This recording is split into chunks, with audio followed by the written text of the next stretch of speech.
फटाफट अंदाज में टॉप न्यूज में वो तमाम खबरें जो सुबह से शाम तक रही सुर्खियों में।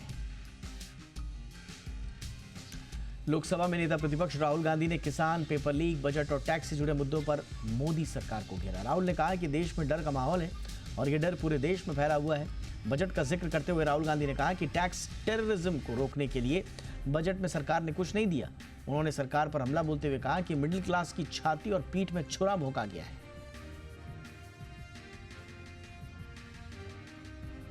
नेता प्रतिपक्ष राहुल गांधी की ओर से लगाए गए आरोपों पर संसदीय कार्य मंत्री किरेन रिजिजू ने पलटवार किया। रिजिजू ने कहा कि नेता प्रतिपक्ष को नियमों की जानकारी ही नहीं है। रिजिजू ने कहा कि राहुल गांधी ने सदन की गरिमा गिराई है। संसदीय कार्य मंत्री किरेन रिजिजू ने कहा कि जो परिस्थिति बनी है उस पर बोलने के लिए वो खड़े। झारखंड के मुख्यमंत्री हेमंत सोरेन को सुप्रीम कोर्ट से बड़ी राहत मिली है। सोरेन की जमानत बनी रहेगी। सुप्रीम कोर्ट ने जमानत आदेश में दखल देने से इनकार कर दिया। अदालत ने हेमंत सोरेन को हाईकोर्ट से मिली जमानत के खिलाफ ईडी की याचिका खारिज कर दी थी। कोर्ट ने याचिका की सुनवाई के दौरान कहा कि हाईकोर्ट की ओर से दिया गया फैसला योग्य है। जज ने तर्कसंगत फैसला सुनाया है।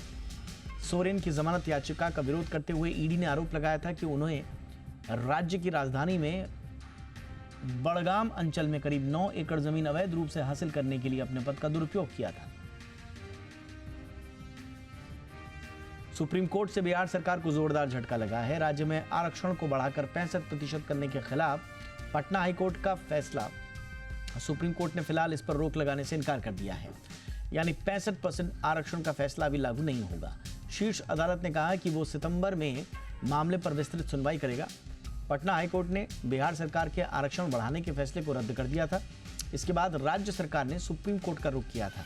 बिहार सरकार ने पिछड़े वर्ग, SC और ST के लिए सरकारी नौकरियों में शिक्षण संस्थानों में आरक्षण की सीमा को 50% से बढ़ाकर 65% किया था। CBI ने मुख्यमंत्री अरविंद केजरीवाल को दिल्ली आबकारी नीति मामले में सूत्रधार बताया है। CBI की ओर से पेश विशेष सरकारी वकील ने दिल्ली हाईकोर्ट में दलील दी कि एजेंसी ने दिल्ली के मुख्यमंत्री को तभी गिरफ्तार किया जब उनके खिलाफ ठोस सबूत मिलने लगे। दिल्ली हाईकोर्ट अरविंद केजरीवाल की नियमित जमानत याचिका पर सुनवाई कर रहा था। इसी दौरान CBI के वकील ने यह दावा किया। दूसरी ओर केजरीवाल के वकील अभिषेक मनु सिंघवी ने कहा कि CBI ने मुख्यमंत्री की गिरफ्तारी के बाद उनसे पूछताछ नहीं की। उन्होंने कहा कि एजेंसी के पास केजरीवाल के खिलाफ कोई सबूत नहीं है। फिलहाल अदालत ने अपना आदेश सुरक्षित रख लिया है। सुप्रीम कोर्ट मनीष सिसोदिया की जमानत से जुड़ी याचिकाओं पर अब 5 अगस्त को सुनवाई करेगा। आज हुई सुनवाई के दौरान ईडी ने जवाबी हलफनामा दाखिल करने के लिए समय मांगा, जिसके बाद जस्टिस BR गवई और जस्टिस KV विश्वनाथन की बेंच ने सुनवाई स्थगित कर दी। ईडी की तरफ से ASG ने सिसोदिया की याचिकाओं पर सुनवाई होने पर आपत्ति जाहिर की। उन्होंने कहा कि सुप्रीम कोर्ट ने 4 जून के आदेश सिसोदिया को केवल ट्रायल कोर्ट में नई जमानत याचिका दायर करने का अधिकार दिया है, न कि सुप्रीम कोर्ट ने। सिसोदिया को पिछले साल 26 फरवरी को CBI ने और 9 मार्च को ईडी ने गिरफ्तार किया था।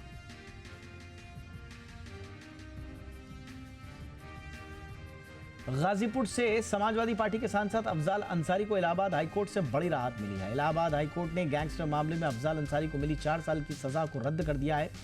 इलाहाबाद हाईकोर्ट ने गाजीपुर की ट्रायल कोर्ट के फैसले को पलट दिया। सजा रद्द होते ही अफजाल अंसारी की संसद सदस्यता बरकरार रहेगी। हाईकोर्ट ने आज के फैसले से उनकी संसद की सदस्यता पर कोई प्रभाव नहीं पड़ेगा। जस्टिस संजय कुमार सिंह के सिंगल बेंच ने यह फैसला सुनाया है। ड्रग्स एंड फार्मा का IPO कल से निवेश के लिए ओपन हो रहा है। निवेशक इसके लिए 1 अगस्त तक बोली लगा सकेंगे। एकम्स ड्रग एंड फार्मा ने इस इशू का प्राइस बैंड 646 से 679 रुपये प्रति शेयर तय किया है। लॉट साइज 22 शेयरों का है, यानी निवेशकों को कम से कम 14,938 रुपये का निवेश करना होगा। कंपनी भारत और विदेशों में फार्मा प्रोडक्ट्स और सर्विसेज देती है। हालांकि कंपनी का फोकस घरेलू बाजार पर ज़्यादा है। एकम्स फार्मा कई तरह के फॉर्मुलेशन की भी मैन्युफैक्चरिंग करती है। कंपनी के 12 मैन्युफैक्चरिंग यूनिट और 4 R&D सेंटर्स हैं। इस इशू के जरिए कंपनी 1,856 करोड़ जुटाना चाहती है।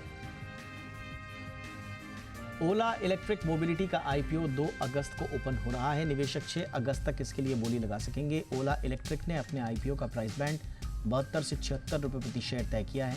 लॉट साइज 195 शेयरों का है, यानी रिटेल निवेशकों को कम से कम 14,820 रुपये निवेश करने होंगे।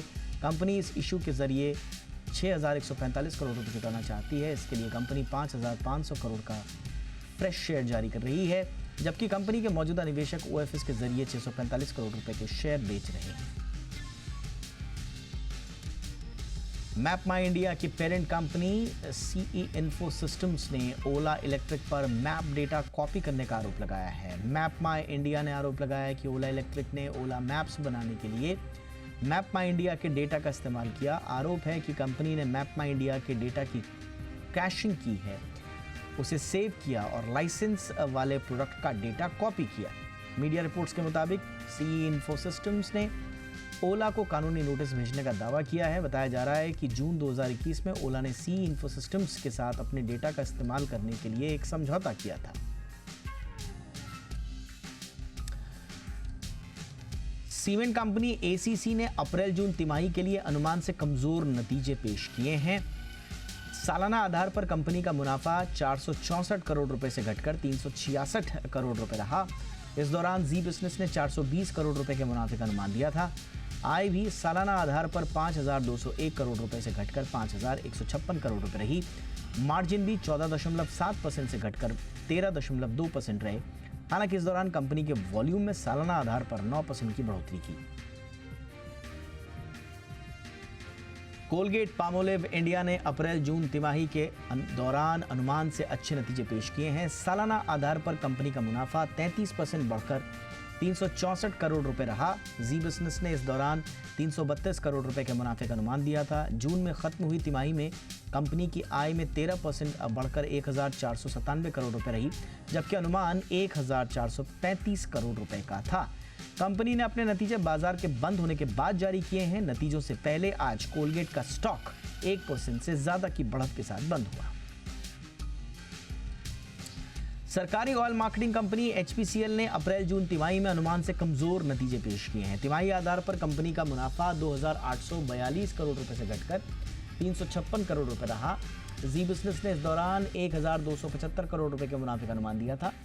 आय भी तिमाही आधार पर 1,14,000 करोड़ रुपए से घटकर 1,13,000 करोड़ पर आ गई।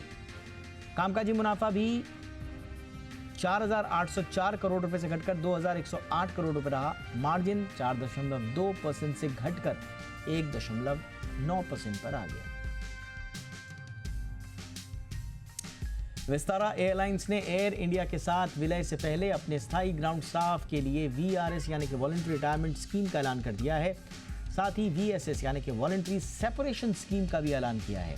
इससे पहले एयर इंडिया ने भी अपने स्थायी ग्राउंड स्टाफ के लिए इसी तरह की योजना की घोषणा की थी। विस्तारा ने अपने कर्मचारियों को भेजे एक मैसेज में कहा कि वीआरएस योजना उन कर्मचारियों के लिए है जिन्होंने कंपनी में 5 साल की सेवा पूरी कर ली है। वहीं वीएसएस की पेशकश एयरलाइंस में 5 साल से कम काम करने वालों के लिए रखी गई है।